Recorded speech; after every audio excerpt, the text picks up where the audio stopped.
ಭಾರತದಲ್ಲಿ ಉಚಿತ ಇಂಟರ್ನೆಟ್ ನ ಭವಿಷ್ಯ ಏನಾಗಲಿದೆ?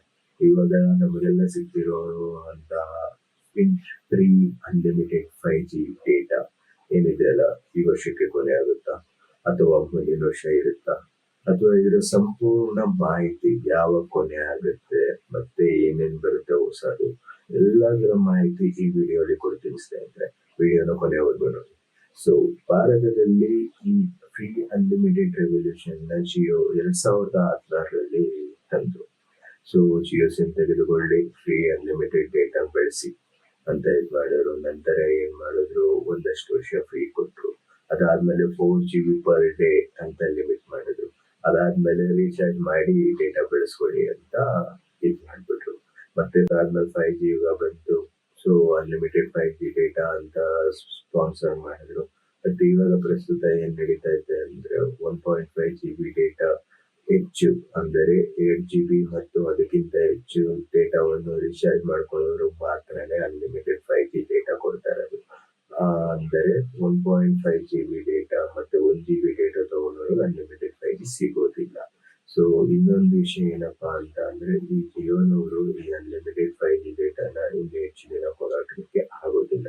ಯಾಕಪ್ಪ ಅಂತ ಅಂದ್ರೆ, ಇಡೀ ವಿಶ್ವದಲ್ಲಿ ಪರ್ GB ದರ ಭಾರತದಲ್ಲಿ ಅತಿ ಕಡಿಮೆ. ಮತ್ತೆ 4G ಯುಗ ಇದ್ದಾಗೂ ಕೂಡ ಅಷ್ಟೇ, ಪರ್ GB ನ ದರ ಬೇರೆ ದೇಶಗಳು ಕಂಪೇರ್ ಮಾಡಿಕೊಂಡ್ರೆ ಭಾರತದಲ್ಲೇ ಅತಿ ಕಡಿಮೆ. ಮತ್ತೊಂದು ಇಂಟ್ರೆಸ್ಟಿಂಗ್ ವಿಷಯ ಏನಪ್ಪಾ ಅಂತ ಅಂದ್ರೆ, ನಮಗೆಲ್ಲ ಗೊತ್ತಿರೋ ರೀತಿಯಲ್ಲಿ ಸ್ಯಾಟಲೈಟ್ ಮೂಲಕ ವೈಫೈ ಅಥವಾ ಇಂಟರ್ನೆಟ್ ಸೌಲಭ್ಯ ಒದಗಿಸುತ್ತಾರೆ. ಮುಂದೆ ಬರುತ್ತೆ ಅಂತ ಸ್ಟಾರ್ಲಿಂಕ್ ಅವರು ಅವು ಇವು ಅಂತೆಲ್ಲ ನಮಗೆ ಗೊತ್ತಿರ್ಬೋದು. ಅದೇ ರೀತಿ ಅಂತ ತಗೊಳ್ತು ಅಂದ್ರೂ ಅವರನ್ನು ಅಷ್ಟೇ ಸೇಮ್ ಜಿಯೋ ಸ್ಯಾಟರ್ಡೇ ಯೂಸ್ ಮಾಡ್ತಾರೆ. ಸ್ಯಾಟಲೈಟ್ ಫ್ರೀಯಾಗಿ ಕೊಟ್ಬಿಟ್ಟು ಆಮೇಲೆ ಸ್ಲೋಲಿ ಮಾನಿಟೈಸ್ ಮಾಡ್ತಾ ಹೋಗ್ತಾರೆ. ಇವಾಗ ಹೆಂಗಪ್ಪ ಅಂತ ಅಂದ್ರೆ, ಇವಾಗ 2014ರಲ್ಲಿ ಸ್ಟಾರ್ಟಿಂಗ್ ಎಲ್ಲ ಫ್ರೀ ಕೊಟ್ಟು ಜನರಿಗೆ ಜಿಯೋನೇ ಮುಖ್ಯ ಅನ್ನೋ ರೀತಿ ಒಂದು 2 ವರ್ಷ ಅನ್ಕೊಳ್ಳೋಣ. 2 ವರ್ಷ ಕಾಲ ಫ್ರೀಯಾಗಿ ಅನ್ಲಿಮಿಟೆಡ್ ಡೇಟಾ ಕೊಟ್ಟು ಆಮೇಲೆ ಏನ್ ಮಾಡಿದ್ರು, ಲಿಮಿಟ್ ಮಾಡಿದ್ರು 4GB ಪರ್ ಡೇ ಅಂತ.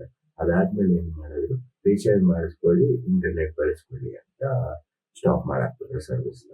ಅಂದ್ರೆ ಮಾನಿಟೈಸೇಷನ್ ಮಾಡ್ಕೊಂಡ್ರು. ಇವಾಗ ನಮಗೆ 2GB ಮತ್ತು 2GB ಅಧಿಕ ಇಂಟರ್ನೆಟ್ ಬಳಸ್ಕೊ ರೀಚಾರ್ಜ್ ಪ್ಲಾನ್ ಆಯ್ಕೆ ಮಾಡ್ಕೊಂಡ್ರೆ ಆಗ ಮಾತ್ರ ನಮಗೆ ಅನ್ಲಿಮಿಟೆಡ್ 5G ಪ್ಲಾನ್ ಸಿಗುತ್ತೆ ಅಲ್ವಾ.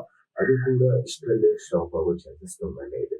ಯಾಕಂತಂದ್ರೆ ಆಲ್ರೆಡಿ ಜಿಯೋ 2016ರಿಂದ ಕೇವಲ 9 ವರ್ಷಗಳಲ್ಲಿ ಎಷ್ಟೋ ರೆವೆನ್ಯೂ ಮಾಡಿದೆ ನಮ್ಮ ಈ ರೀಚಾರ್ಜ್ ಪ್ಲಾನ್ಸ್ ಗಳ ಮೂಲಕನೇ. ಇರೋದ್ರಿಂದ ಇದನ್ನು ಕೂಡ ಮಾನಿಟೈಸ್ ಮಾಡುತ್ತೆ. ಮತ್ತೆ ಇನ್ನೊಂದು ಮೂಲಕ ಯಾವ ರೀತಿ ಕಂಪನಿ ಲಾಭ ಹೊಡೆಯುತ್ತೆ ಅಂತ ಅಂದ್ರೆ, ನಾವು ನಮ್ಮ ಪರ್ಸನಲ್ ಡೇಟಾ ಏನಿರುತ್ತೆ ವೀಕ್ಷಕರೇ, ನಾವು ಯಾವುದೇ ಒಂದು ಆಪ್ ಅಂತ ತಗೊಂಡ್ರೆ ಅಥವಾ ಯಾವುದೇ ಒಂದು ಬ್ರೌಸರ್ ಸೈನ್ ಅಪ್ ಅಂತ ಇರುತ್ತೆ. ಅಲ್ಲಿ ನಾವು ನಮ್ಮ ಪರ್ಸನಲ್ ಇನ್ಫಾರ್ಮೇಶನ್ ಎಲ್ಲ ಫಿಲ್ ಮಾಡಿ ಸೈನ್ ಅಪ್ ಆಗ್ತೀವಿ. ಆ ಡೇಟಾವನ್ನು ಆ ವೆಬ್ಸೈಟ್ ಅಥವಾ ಆ ಕಂಪನಿನವರು ಏನ್ ಮಾಡ್ತಾರೆ, ಬೇರೆ ಬೇರೆ ಜಾಲತಾಣಗಳಲ್ಲಿ ಮಾರಾಟ ಮಾಡಿ ಲಾಭವನ್ನು ಪಡೆಯುತ್ತಾರೆ. ಅದೇ ರೀತಿ ನಮ್ಮ ಪರ್ಸನಲ್ ಇನ್ಫಾರ್ಮೇಶನ್ ನ ಹ್ಯಾಕರ್ಸ್ ಗಳು ತಗೊಳ್ಕೊಂಡು ಅವ್ರು ಏನ್ ಮಾಡ್ತಾರೆ, ನಮ್ಮನ್ನ ಹ್ಯಾಕ್ ಅಥವಾ ನಮ್ಮ ಹಣವನ್ನು ವಂಚನೆ ಮಾಡೋದಕ್ಕೆ ಪ್ರಯತ್ನ ಮಾಡ್ತಾರೆ.